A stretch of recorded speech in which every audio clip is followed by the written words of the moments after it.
Hello students, welcome back. Today we are going to continue the chemical properties of metals.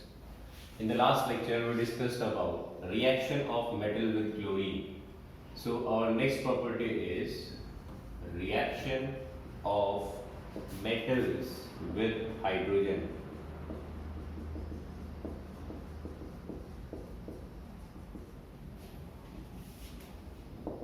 So this is the property that we are going to discuss today. Students, here we will find that the most reactive metals such as sodium, potassium,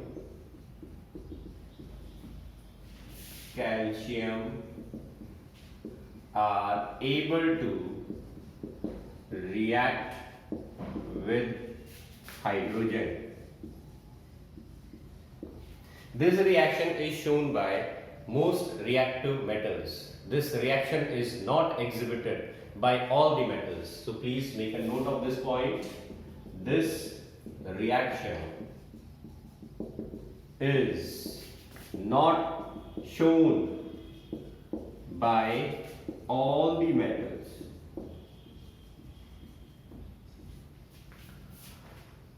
So we will see an example, sodium metal, it reacts with hydrogen on heating to form a compound that is called sodium hydride. So sodium metal reacts with hydrogen gas on heating. Reaction लिखते हैं इस तरीके से,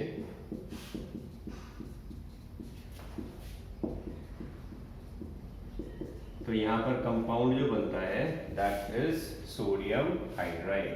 this is an ionic compound sodium hydride.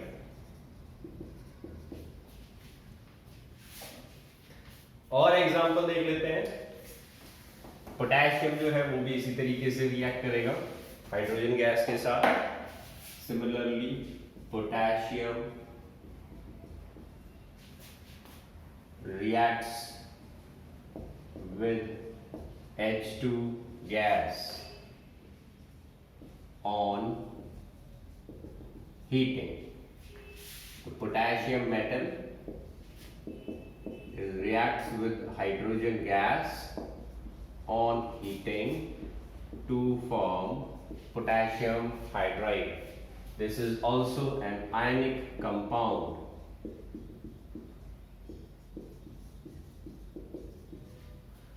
Calcium जो है, calcium reacts with H2 gas on heating. तो calcium solid state में hydrogen gas के साथ रिएक्ट करता है हीट करने पर, और यहाँ कंपाउंड की फॉर्मेशन होती है calcium hydride. So this is the reaction. ये भी आयनिक कंपाउंड होता है कैल्शियम हाइड्राइड. अब आपको दो चीजें बताता हूं इस रिएक्शन के बारे में. इस रिएक्शन को कैसे करवाते हैं, तो हमारे पास एक ग्लास ट्यूब होती है जिसके अंदर हम जो भी मेटल है, जैसे सोडियम की रिएक्शन करा रहे हो तो सोडियम मेटल को इस ग्लास ट्यूब के अंदर हम रखेंगे.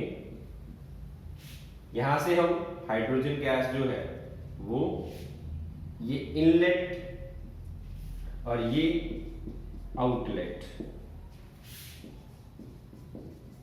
इनलेट ओपनिंग है,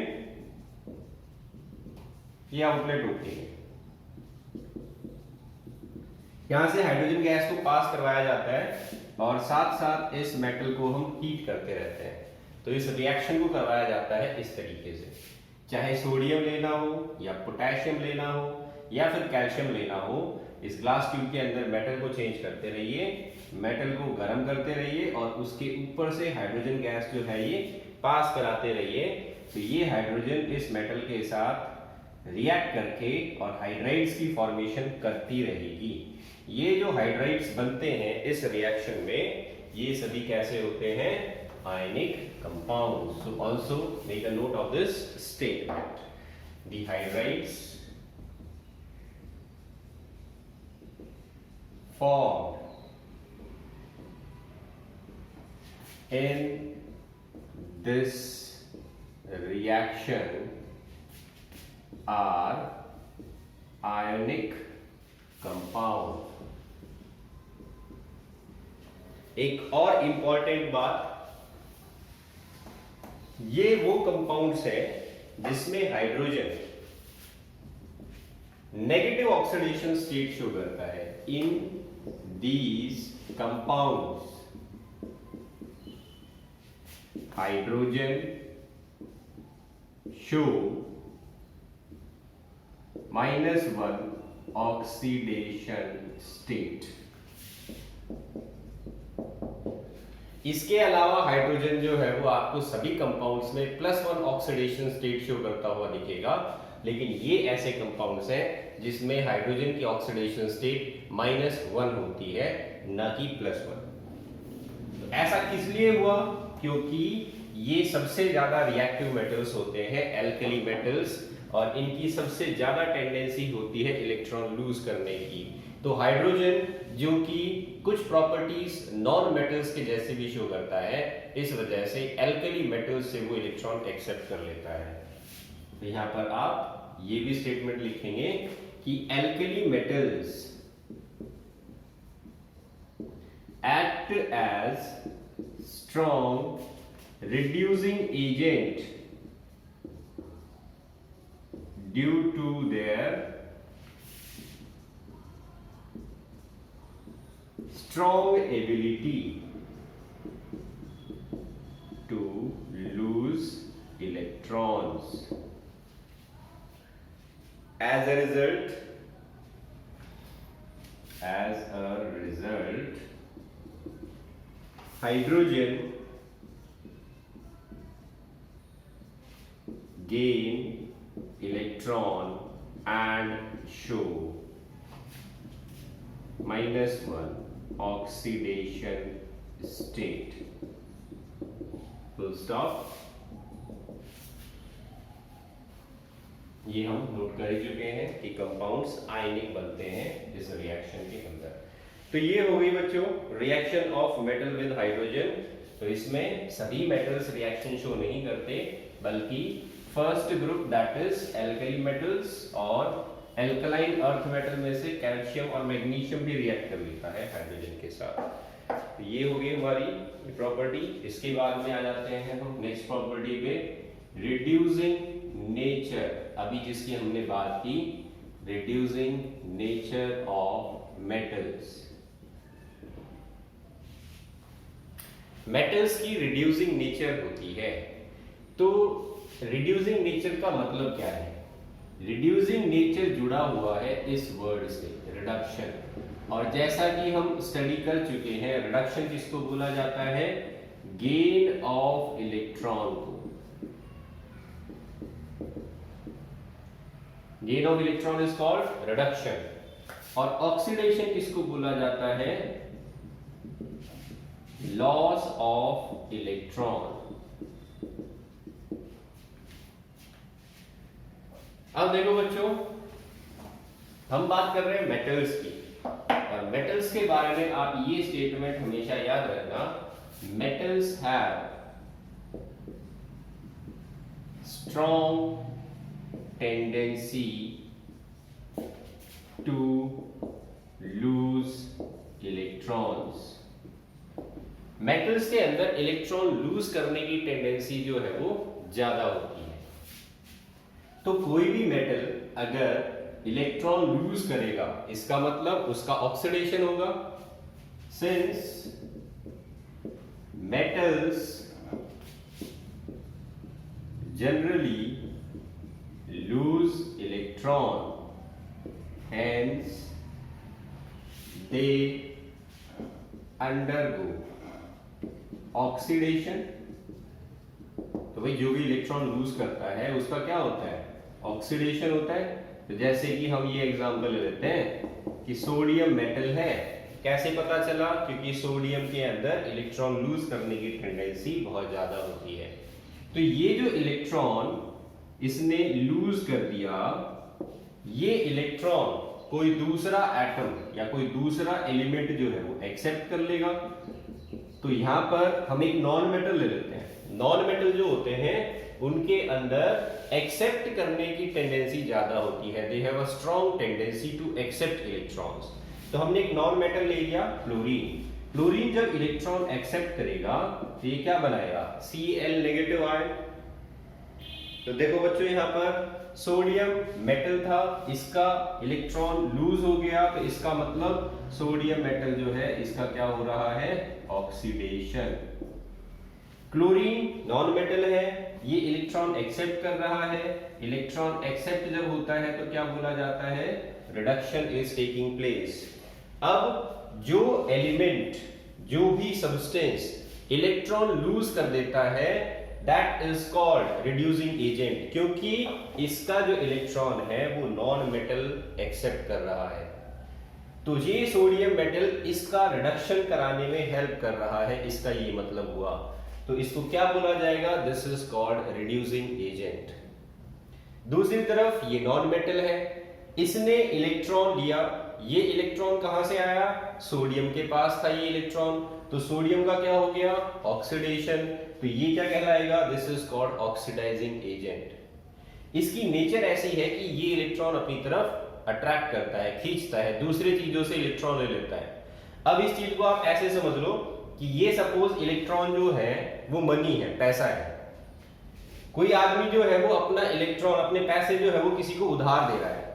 तो जिसने भी पैसे किसी को उधार दिए उसका क्या हो रहा है? ऑक्सीडेशन। और इसके पैसे जो भी आदमी ले रहा है उसका क्या हो गया? रिडक्शन। रिडक्शन का मतलब कर्जा हो गया। ठीक है, तो ये क्लोरीन जो है ये क्या कहलाएगा? कि ये सामने वाले को क्या करता है? उसके पैसे जो है वो अपनी तरफ अट्रैक्ट करता है, या फिर कह लो कि पैसे जो है वो उससे मांग लेता है किसी भी तरीके से, और इलेक्ट्रॉन जो है वो खुद एक्सेप्ट करके और अपना नेगेटिव आयन बना लेता है, मतलब रिडक्शन करवा लेता है। तो जिसके पैसे गए वो रिड्यूसिंग एजेंट कहलाता है, वो हेल्पफुल आदमी है। जिसने पैसे लिए ये ऑक्सीडेशन करवाता है, मतलब ये सामने वाले से उसके पैसे जो है वो छीन लेता है। तो आप इसको इस तरीके से रिलेट करके याद रख सकते हो। बाकी ये इतनी डिफिकल्ट चीज नहीं है कि आपको याद नहीं होगी, इजीली आपको याद हो जाएगी। तो क्लोरीन रिडक्शन हो रहा है, सोडियम का ऑक्सीडेशन हो रहा है। तो यहां पर मैं दो स्टेटमेंट लिख देता हूं। The element which undergo oxidation is called reducing agent। तो उल्टा टर्म यूज करना है हमें, जिसका ऑक्सीडेशन हो रहा है वो रिड्यूसिंग एजेंट है, और जिस एलिमेंट का रिडक्शन होता है उसको क्या बोलेंगे? That is called oxidising agent. The element which undergo reduction is called oxidizing agent। तो बच्चों इस चीज का जो है वो आप ध्यान रखना, क्योंकि कई सारी ऐसी रिएक्शंस दी जाती हैं जिसमें आपसे ये पूछा जाता है कि ये बताइए ऑक्सीडाइजिंग एजेंट कौन सा है और रिड्यूसिंग एजेंट कौन सा है। जैसे मैं यहाँ पर आपको ये रिएक्शन लिख के दे रहा हूँ, you have to find out कौन सा ऑक्सीडाइजिंग एजेंट है और कौन सा रिड्यूसिंग एजेंट है इस रिएक्शन में। तो ये रिएक्शन हमने पीछे एक एग्जांपल में लिखी थी। जिंक मेटल को क्लोरीन गैस के साथ जब हीट करते हैं तो ये ZnCl2 सॉलिड बना लेता है। अब ये बताइए इस रिएक्शन में कौन रिड्यूसिंग एजेंट है और कौन ऑक्सीडाइजिंग एजेंट है। तो देखो बच्चों, जिंक जो है वो क्या होता है? मेटल। क्लोरीन जो है वो क्या होता है? Non metal. अगर आपको इतनी बात भी ध्यान रहेगी तो भी आप इस क्वेश्चन का आंसर दे पाएंगे। मेटल्स जो है उनकी इलेक्ट्रॉन लूज करने की टेंडेंसी होती है, नॉन मेटल्स की इलेक्ट्रॉन गेन करने की टेंडेंसी होती है। जो इलेक्ट्रॉन लूज करता है उसका क्या होता है, ऑक्सीडेशन होता है। जो इलेक्ट्रॉन गेन करता है इसका क्या होता है, रिडक्शन होता है। और जिसका ऑक्सीडेशन हो रहा होता है उसको क्या बोला जाता है, that is called a reducing agent. Oxidation से उल्टा टर्म यूज करना है, रिड्यूसिंग एजेंट। और जिसका रिडक्शन हो रहा होता है that is called oxidising agent. तो एक तरीका तो ये हो गया बिना किसी कैलकुलेशन के। दूसरी बात कि अगर हम ऑक्सीडेशन स्टेट निकालें तो यहां पर जिंक की ऑक्सीडेशन स्टेट 0 थी, लेकिन यहां पर जाओगे तो ये Zn2+ और 2Cl- इस तरीके से ब्रेक होगा ये कंपाउंड। तो जिंक पे कोई चार्ज नहीं था, लेकिन यहाँ पे ये 2 पॉजिटिव चार्ज आ रहा है, मतलब इलेक्ट्रॉन लूज कर रहा है जिंक। क्लोरीन पे कोई चार्ज नहीं था, लेकिन यहाँ पर इस पे नेगेटिव चार्ज आ गया, इसका मतलब इलेक्ट्रॉन गेन कर रहा है क्लोरीन। तो जिंक का ऑक्सीडेशन हो रहा है, क्लोरीन का रिडक्शन हो रहा है। तो इस तरीके से भी आप बता सकते हैं that zinc is reducing agent. तो ये रिड्यूसिंग एजेंट है इस रिएक्शन के अंदर, और ये ऑक्सीडाइजिंग एजेंट है इस रिएक्शन के अंदर। तो ये हो गया इस क्वेश्चन का आंसर। ऐसे ही हम एक और एग्जांपल लेते हैं। आपको बताना है इसके अंदर कौन सा ऑक्सीडाइजिंग एजेंट है और कौन सा रिड्यूसिंग एजेंट है। ये आपका असाइनमेंट का क्वेश्चन हो जाता है। तो sodium metal it reacts with fluorine to form sodium fluoride. तो आपको इसमें बताना है कि कौन सा ऑक्सीडाइजिंग एजेंट होगा और कौन सा रिड्यूसिंग एजेंट होगा। ये क्वेश्चन आप असाइनमेंट में सॉल्व करके बताएंगे। तो ये हो गई हमारी property, metals they act as reducing agent. इसके बाद हम आ जाते हैं बच्चों हमारी नेक्स्ट प्रॉपर्टी पे। ये प्रॉपर्टी जो है ये आपको देखने को मिलती है डिस्प्लेसमेंट रिएक्शन में। तो जैसा कि हम फर्स्ट चैप्टर में डिस्कस कर चुके हैं, डिस्प्लेसमेंट रिएक्शन जो है वो किस तरीके से होती है। तो यहां पर हम डिस्प्लेसमेंट रिएक्शंस ऑफ मेटल्स ये डिस्कस करेंगे। डिस्प्लेसमेंट रिएक्शन जो हमने फर्स्ट चैप्टर में पढ़ी थी वहां हमने यूज किया था रिएक्टिविटी सीरीज का। रिएक्टिविटी सीरीज क्या है? Reactivity series is the arrangement of metals in the increasing order of their reactivity. तो जब हम मेटल्स को अरेंज कर देते हैं इंक्रीजिंग ऑर्डर रिएक्टिविटी में, तब जो सीरीज हमारे पास आती है that is called reactivity series. The arrangement of metals in the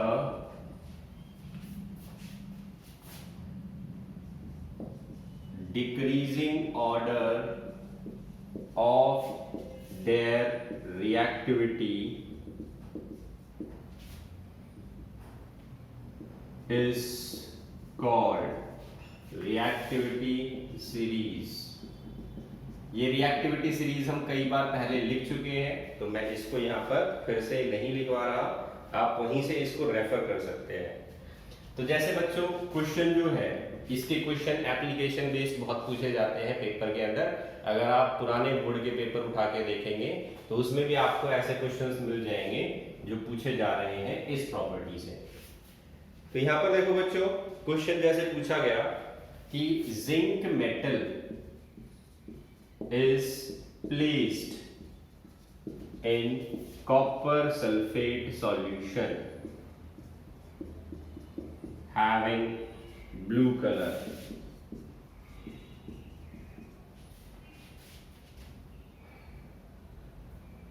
After some time it is observed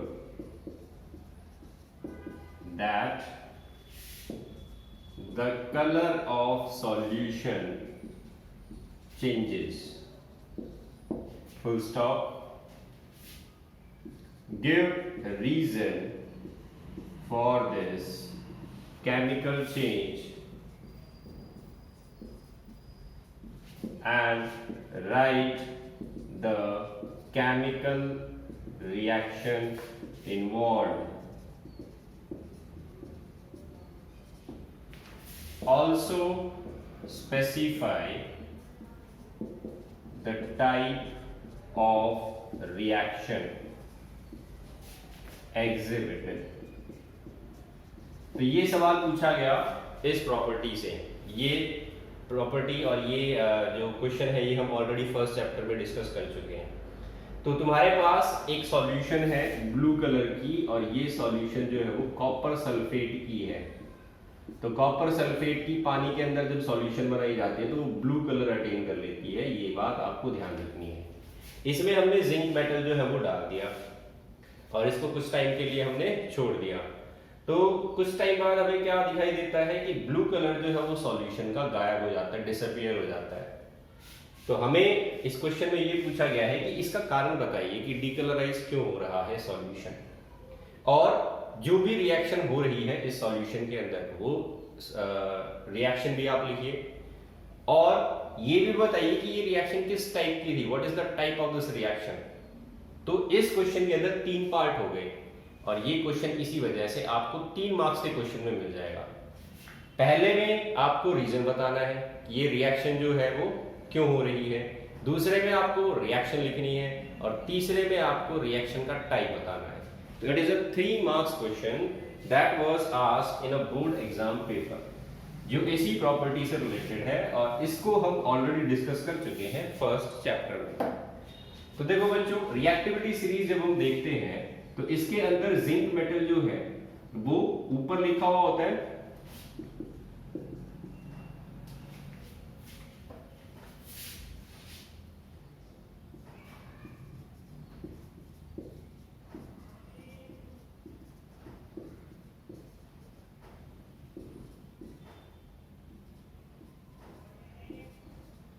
तो ये रिएक्टिविटी सीरीज जो है इसमें जिंक की पोजीशन जब आप देखेंगे तो हम ऊपर से नीचे जा रहे हैं, तो रिएक्टिविटी इसके बाद यहाँ पे लिखे हुए हैं एलिमेंट्स।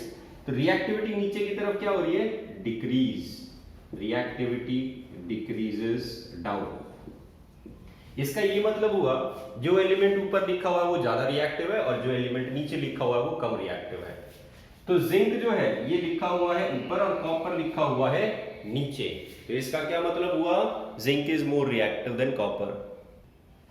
ज्यादा रिएक्टिव होने का मतलब है ज्यादा टेंडेंसी होना to lose electron.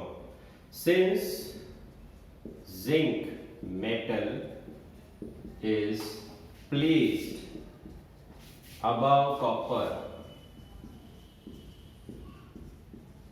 hence it has more tendency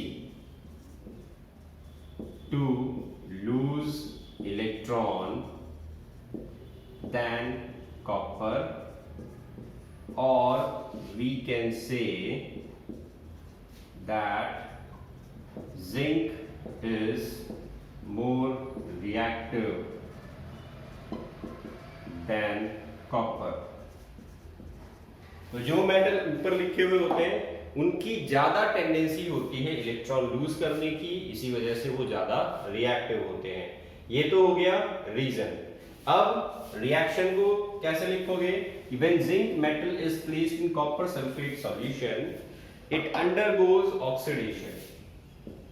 when zinc metal is placed in CuSO4 solution it undergo oxidation। तो रिएक्शन हो गई zinc metal plus copper sulphate solution, तो ये बनाएगा ZnSO4 solution plus copper metal is reduced. तो इस reaction के अंदर जिंक का ऑक्सीडेशन हो रहा है और कॉपर जो है इसका रिडक्शन हो रहा है। अब यहां पर हमें क्या देखने को मिला, कौन सी टाइप की रिएक्शन है ये, this is a displacement reaction.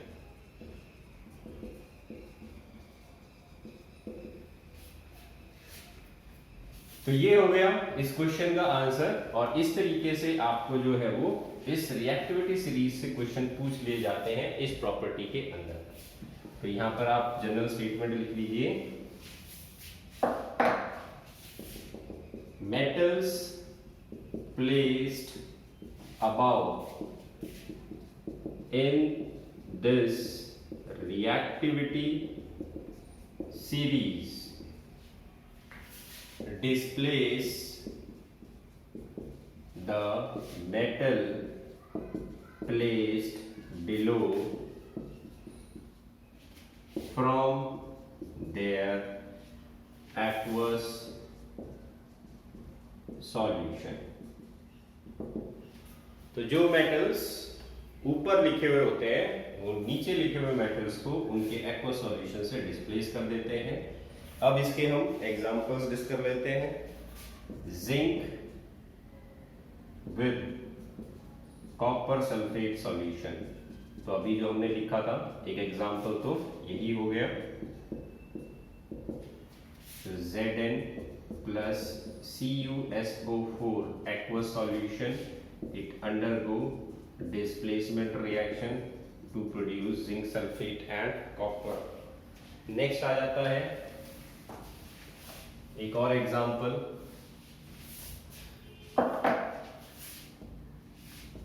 Reaction of copper with silver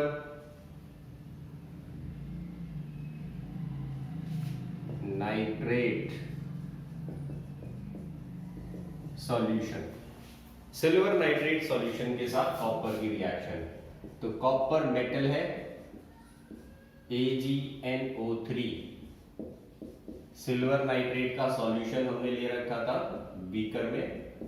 तो सिल्वर नाइट्रेट का सॉल्यूशन पानी की तरह दिखाई देता है, ट्रांसपेरेंट। जब आप कॉपर इसमें डालते हैं तो ये रिएक्ट करके कॉपर बना देगा प्लस सिल्वर को रिड्यूस कर देगा, सिल्वर को बाहर निकाल देगा उसी के एक्वस सॉल्यूशन से।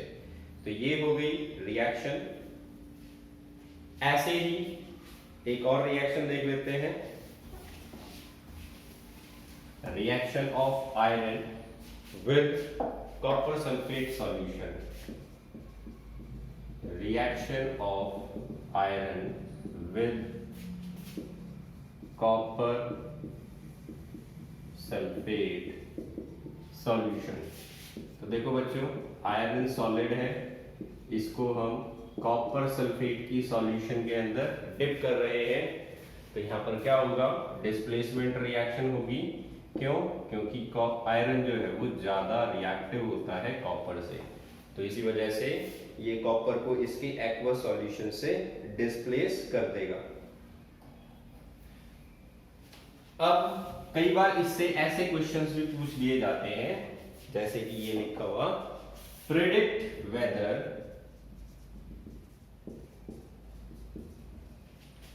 the following reaction will take place or not। तो रिएक्शन लिख देंगे इस तरीके से,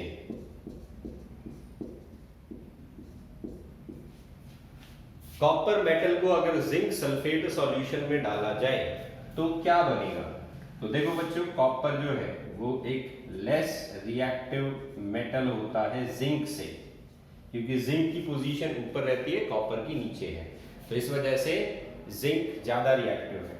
जो ज्यादा रिएक्टिव मेटल्स होते हैं उनको उनके सॉल्यूशन से निकालना पॉसिबल नहीं होता, जो लेस रिएक्टिव मेटल्स होते हैं उनसे। तो इस वजह से यहां पर कोई रिएक्शन नहीं होगी, no reaction will take place if this is the solution form. तो ऐसे क्वेश्चन जो है वो भी आपसे पूछ सकता है बोर्ड एग्जाम के अंदर। तो यहां पर हमारी केमिकल प्रॉपर्टीज ऑफ मेटल्स जो है वो खत्म हो जाती हैं। तो इसके अंदर बहुत सारे क्वेश्चंस बनने की पॉसिबिलिटी होती है on the basis of different type of properties exhibited by the metals. अब हम स्टार्ट करते हैं chemical properties of non metals. Chemical properties of non metals. तो इसके अंदर हम डिस्कस करेंगे वो रिएक्शंस जो नॉन मेटल्स जो है वो एग्जिबिट करते हैं। ये रिएक्शंस लिखवाने से पहले आप जो है वो इस पॉइंट को याद रखना। Non metals have a strong tendency to gain electron due to their electronegative nature। Non metals जो होते हैं वो इलेक्ट्रोनेगेटिव होते हैं नेचर में। इलेक्ट्रोनेगेटिव का मतलब इनकी इलेक्ट्रॉन्स को अपनी तरफ खींचने की पावर बहुत ज्यादा होती है, इसी वजह से ये हमेशा इलेक्ट्रॉन गेन करते हुए हमें दिखाई देते हैं रिएक्शंस के अंदर। ठीक है, तो इलेक्ट्रोनेगेटिविटी की डेफिनेशन क्या हो जाती है? It is the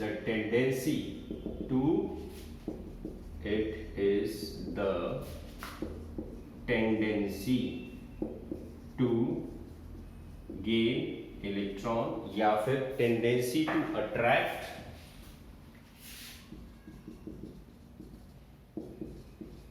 the shared pair of electron towards itself.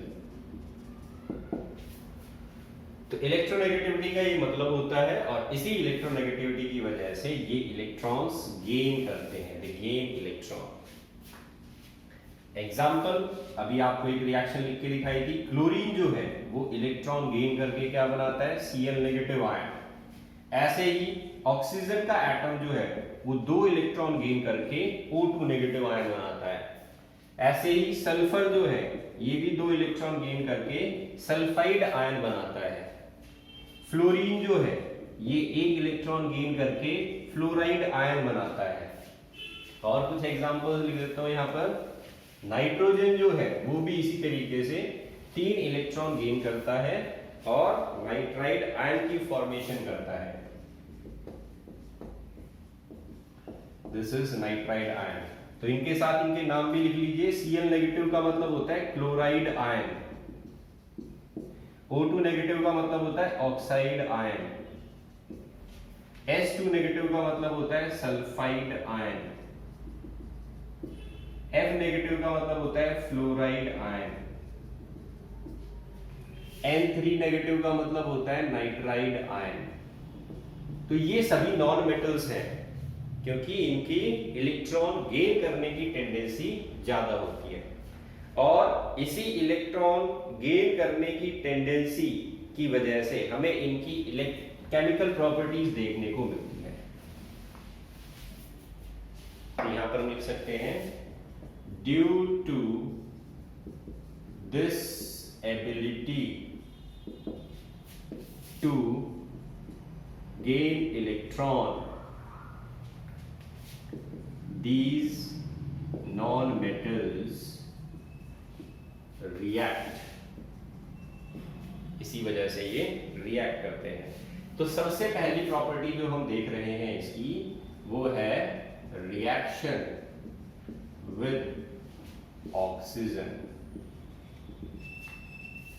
एक रिएक्शन है बच्चों जो आप छोटी क्लासेस से लिखते हुए आ रहे हैं, और ये रिएक्शन होती है कंबशन ऑफ कोल। कोयले को हम जलाते हैं एयर के प्रेजेंस में, तो रिएक्शन कैसे लिखी जाती है? कार्बन ऑक्सीजन गैस की प्रेजेंस में जब जलाया जाता है, जब इसको हम हीट करते हैं तो ये बनाता है कार्बन डाइऑक्साइड गैस। अब देखो बच्चों, इस रिएक्शन में कार्बन जो है वो कोयले के अंदर था, और कार्बन क्या होता है? Non metal. तो आप जो जूनियर क्लासेस से रिएक्शन लिखते हुए आ रहे हो कंबशन ऑफ कोल की, इसमें आप केमिकल प्रॉपर्टी डिस्कस कर रहे थे एक नॉन मेटल की। और आपने ये 2 रिएक्शंस पढ़ी होंगी कि अगर ऑक्सीजन को एक्सेस में लिया जाए, if oxygen is taken in excess then CO2 is form. लेकिन अगर ऑक्सीजन को लिमिटेड सप्लाई में लिया जाए, मतलब कार्बन ज्यादा ले लिया और ऑक्सीजन गैस जो है वो कम पड़ गई, तो यहां पर आपको क्या मिलेगा? ये हो गई लिमिटेड सप्लाई तो अब आपको जो गैस मिलेगी इस रिएक्शन की वजह से वो कार्बन डाइऑक्साइड नहीं बल्कि कार्बन मोनोऑक्साइड मिलती है। तो this is carbon dioxide gas and this is carbon monoxide gas. तो ये केमिकल प्रॉपर्टी आप ऑलरेडी 9th क्लास में पढ़ चुके हैं। 8th क्लास में भी आपने ये रिएक्शन जो है वो लिख के देखी होगी। तो ये reaction chemical property of carbon आपको दिखा रही है। तो इसमें मुझे ज्यादा डिटेल में समझाने की जरूरत नहीं है, ये आप डेली लाइफ में भी देखते हैं कि कोयला किस तरीके से जलाया जाता है और कोयला जलने के बाद में जो गैस प्रोड्यूस होती है that is carbon dioxide gas.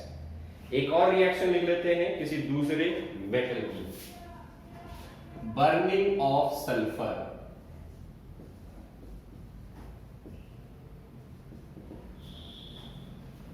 Sulphur daily life में हम ज्यादा नहीं देख पाते इस एलिमेंट को, लेकिन मैं आपको एक ऐसी चीज बता देता हूं जिसके अंदर ये एलिमेंट प्रेजेंट होता है।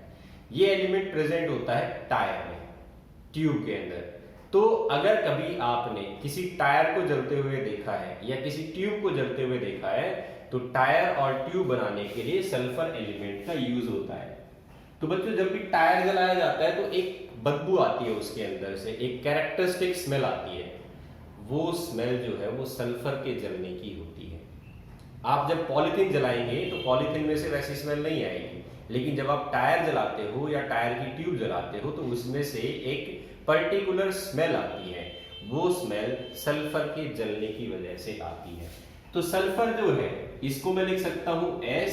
सल्फर जब जलेगा ऑक्सीजन के प्रेजेंस में तो ये सल्फर डाइऑक्साइड गैस बनाएगा। तो ये हो गई रिएक्शन बर्निंग ऑफ सल्फर की। तो यहां पर आप देख रहे हो कि सल्फर जो है वो जलने के बाद सल्फर डाइऑक्साइड गैस बनाता है। ऐसे ही एक और रिएक्शन,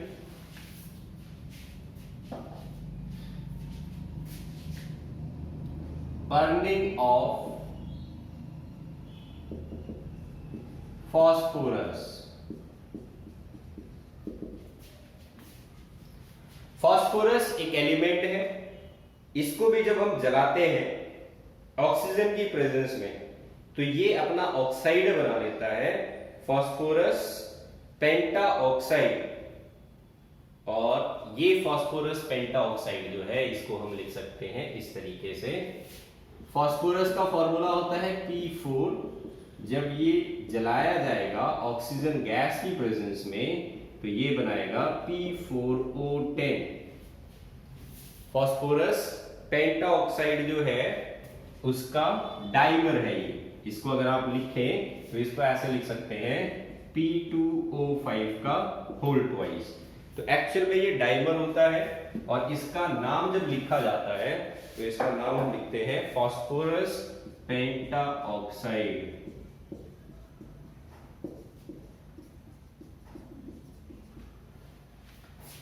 तो फॉस्फोरस को जब भी जलाया जाएगा तो ये फॉस्फोरस पेंटा ऑक्साइड प्रोड्यूस होगा।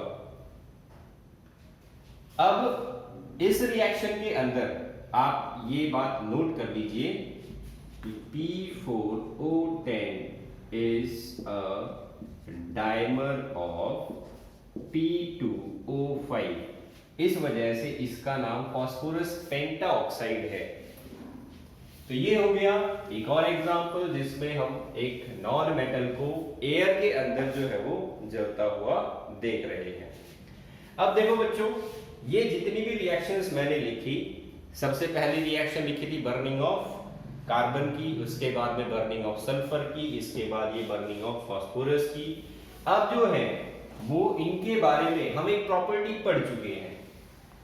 ये प्रॉपर्टी हमने पढ़ी थी इससे पिछले चैप्टर में, मतलब एसिड बेसिस और सॉल्ट वाले चैप्टर में हमने एक प्रॉपर्टी पढ़ी थी और ये स्टेटमेंट थी metal oxide are basic in nature.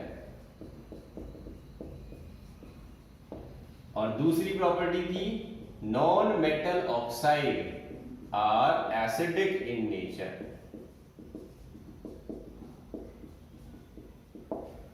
अभी जो मैंने रिएक्शंस लिखी जैसे कि ये वाली reaction CO2 gas, sulphur plus oxygen से SO2 गैस, P4O फास्फोरस के कंबशन से जो गैस बनती है, सॉरी सॉलिड बनता है, दैट इज P4O10 सॉलिड।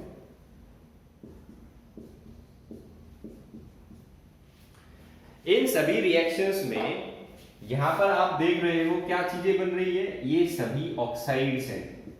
किसके ऑक्साइड्स हैं? These are the oxides of non metals. तो अब अगर मैं तुमसे ये पूछूं कि हमें ये प्रूव करना है कि ये जो ऑक्साइड्स बन रहे हैं ये एसिडिक है नेचर में, तो हम कैसे प्रूव करेंगे दैट दीज आर एसिडिक? तो हम यहां पर ये लिख सकते हैं, these oxides when dissolved in water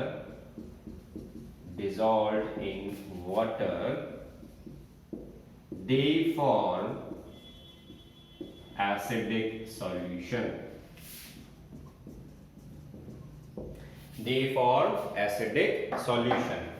तो कार्बन डाइऑक्साइड गैस को जब आप पानी में से पास कराते हैं बार बार, तो वो एसिड बना लेती है पानी के साथ रिएक्ट करके। कौन सा एसिड बनाती है? देख सकते हो यहाँ पर, CO2 gas reacts with water to form carbonic acid, this is called carbonic acid. और यही कार्बोनिक एसिड जो है वो प्रेजेंट होता है कोल्ड ड्रिंक के अंदर।